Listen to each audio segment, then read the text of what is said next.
எதனால அவருக்கு திருப்தி ஆகாதுன்னா, அவருக்கு தேவை என்ன தெரியுங்களா? பகழிக்கூத்தர் ஒருத்தர் பாட்டு பாடினார் தெரியுங்களா? அது திருச்செந்தூர்ல. அவர் பயங்கரமா கொண்டாடினார் முருகரே. அது அந்த கதையும் சொல்றேன் நானு.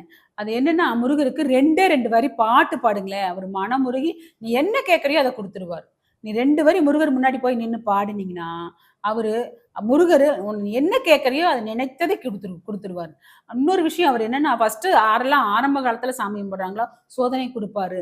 ஆனா உங்களுக்கு உண்டான வேதனைய ஃபுல்லா தீர்த்துருவாரு. அப்படிப்பட்ட தெய்வம் அது. இப்போ ஒண்ணும் இல்ல. அந்த சுட்டதிரு நீர் எடுத்துன்னு ஒரு 2 வரி சொல்லிக் குடுத்தேன் நெறைய பேருக்கு. போன சஷ்டியில தான்.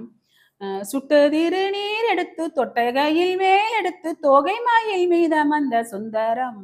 அந்த கட்டழகு கொண்டதொரு கந்தவடி வேலவன் சாத்துவது யாரெழுத்து மந்திரம். அந்த ஆறெழுத்து மந்திரத்தை யாரெடுத்து ஓதினாலும் மாறுமுகம் வந்து நிற்கும் முன்னமே. ஓம் சரவணபவா, ஓம் சரவணபவா.